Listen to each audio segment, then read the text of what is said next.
Hot tag time, everybody. We're on part two. We got to talk about some random nonsense that happened, current events of wrestling this week. And these are some weird ones for the most part. There's two normal ones. We'll just do those out of the way. One, there's a new show that WWE just had. Alicia Fox is hosting it called WWE Insider. You guys watch it? I thought it sucked. They have a new show? Mm-hmm. It's one of the YouTube shows. And Alicia Fox is hosting it? Yeah, well, she's doing her best. Because the show really is, like, stupid. The whole episode was to try to figure out Natalia's, like, shoes. Like, she's got a buttload of shoes. So it's the camera pointing at Natalya, and she's just kind of like, I got a lot of shoes. Here's some shoes. Here's some more shoes. Got a lot of shoes, Natalya still has a job? Huh. It's still like the big kicker of it is that I would rather they showed Natalya's feet. Go to the feet group on YouTube. Not on YouTube, on Facebook. So that's a shame. Alicia Fox tries to bring a little bit of energy to it, but the show really needs to have more of a gimmick to it than that. Because if they're just going to follow people around and it's going to be like, oh, Xavier Woods collects Pez dispensers or something, then it's going to be a fucking annoyance. Okay, that'd be fucking awesome. Well, he's got nothing better to do than to do the WWE inbox. I'm sure he's got some kind of collection he can talk about. But do you guys watch these shows on YouTube? Because I really do not like the majority of them. I actually haven't seen more than one episode of the JBL and Cole show. It just wasn't for me. There was only one show I watched and they got rid of it, and it was one that I think it was Josh Matthews up with the Road Dogg, and they used to just like pull up old embarrassing wrestling clips. What was that called?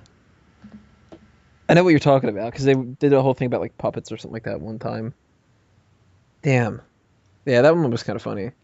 I like Inbox and I like Warehouse. But you know what I really don't like? The 5 Things with Tom Phillips.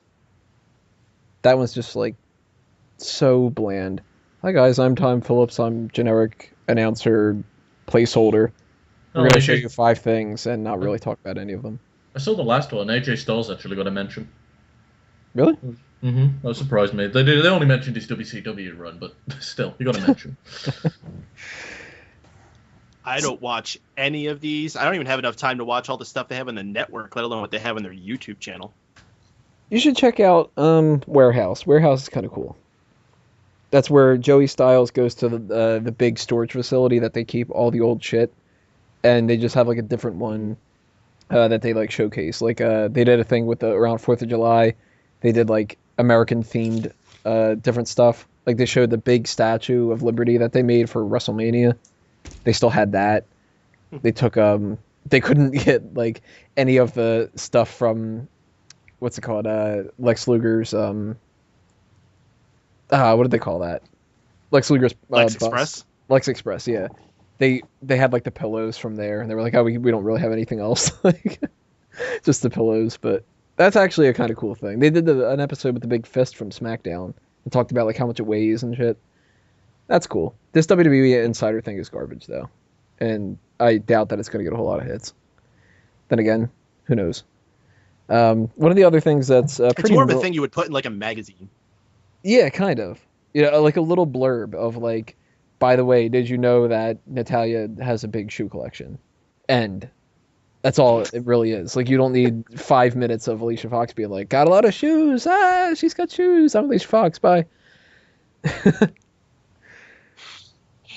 So we have another relatively normal thing before we get into the weirder stuff. And that's Santino Marella went on a house show in Canada, and he announced that he's pretty much done from wrestling in the ring. He didn't officially retire where WWE gave him like a send-off or whatever, but he said like he's got another neck injury, he's done, he's not going to wrestle again or whatever. But he still is interested in being a part of WWE in some kind of like general manager role or a general manager in the sense of a manager for somebody else. What do you guys think about Santino retiring? I mean, we're kind of building part of our episode around Santino tonight with the Superstar Scores, but Drew, are you going to miss Santino in the ring, or does it not really matter? I'm not, I don't know. I'm not really going to miss him in the ring. I might miss his comedy segments because when they were good, they were good. I feel bad for him because, you know, when you have to retire due to the injuries, it's kind of like worse than just hanging him up after a long career. I mean, he could still go, by all means. But it's just kind of a sad thing, and hey, it is what it is. Peyton, do you think that it's a good idea for them to put Adam Rose into that role? That's one of the rumors going around. Is he going to do an okay job, or is Santino going to be greatly missed? No, Adam Rose is not funny. He's a terrible comedian. He would not be a good fill-in. Right now, I think your best candidates to become your new #1 comedy guy would be Damian Sandow or Bo Dallas.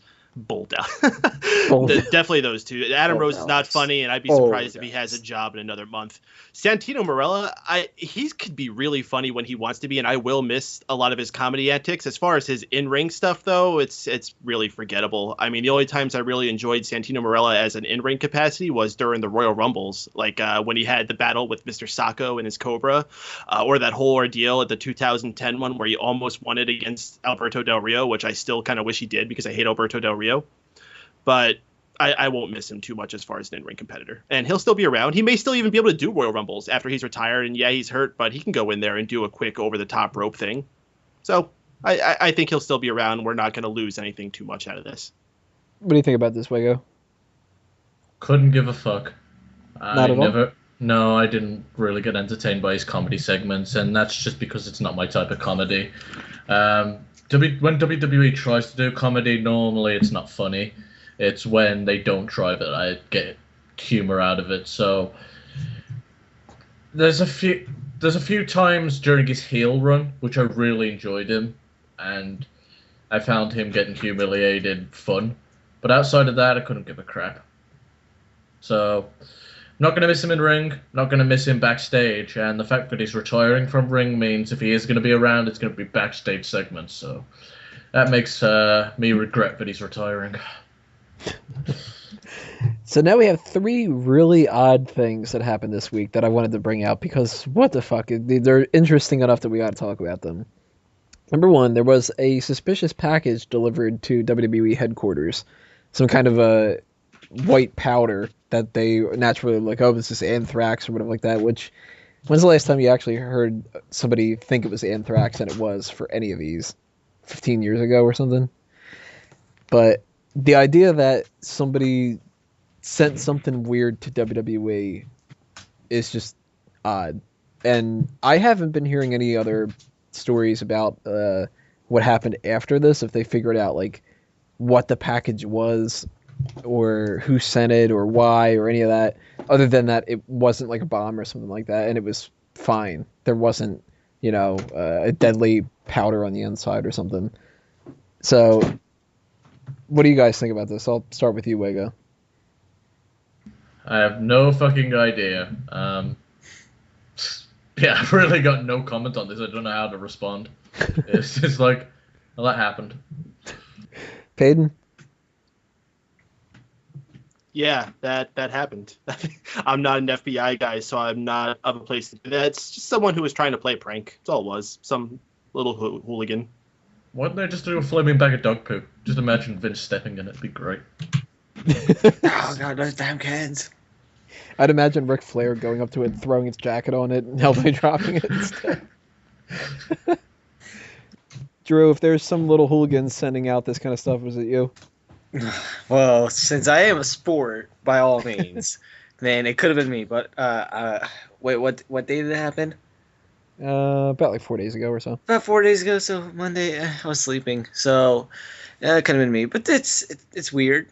It's a joke, and it happened. It was a thing. It was a match. It's not a match. Drew on the scene. They're like, "Oh, what is this?" He's like, "That is a suspicious package." Well, thanks, Drew. We came to that conclusion already. But is it? Drew, can you give us analysis? Well, it's not a match. We have another thing. Christopher Donnelly, some guy who was in the prison system, is filing a lawsuit against Natalya and WWE because she abused him with her evil dominatrix ways. And apparently, whatever this lawsuit is that he is filing, he spelled like a bunch of shit wrong, and like everybody in the the court system is just like laughing at it right now because it's just like, oh, look at this fucking idiot. Oh god, Peyton, what do you think about this? Is Natalya going to get a new gimmick where she instead of farting, she's a dominatrix and beating up prisoners? Probably not, considering this is the PG era. I mean, I think that would be neat. Give her a little bit of a tougher streak and have her come out there with like a little whip. I think that would be cool. And she's got like that. I'm gonna cut myself off there. She could be Big Boss Lady, and they could bring that gimmick back. Yeah. Wago? I guess he didn't appreciate being tied up and farted on. Maybe that's what did happen. I totally believe him. Seems like a legit human being with great spelling and grammar, which he probably learned off David Root. And yeah, I mean, if he's got a prison record, then obviously he's a trustworthy individual. Yeah, you know it. Is this all just going to be some hidden code thing where it turns out it's all Tyson Kidd, Drew? Well, I do know one thing. It wasn't Tyson Kidd, and this was a little bit of a match since it did go through the court system. So the match in the courtroom. Yeah. So this, in a weird way, this happened, and Natalya, if someone's into that kind of stuff, do it. And our last hot tag, another really odd thing. Your mileage may vary if you believe in this kind of stuff. I don't necessarily, but a bunch of psychics got together and they decided that they were going to read the past lives of Mick Foley. And they told him, amongst other things, that he had connections to other wrestlers from the past, in the past lives, like AJ Lee, that apparently he was Daniel Bryan's mother in the past life in the 1900s, and that he has been working with The Undertaker at numerous sporting events, going all the way back to the first Olympic Games. Look, I like stuff about psychics. I like stuff about ghosts and the paranormal and conspiracy theories and all sorts of different stuff. I think it's one of the most entertaining things out there.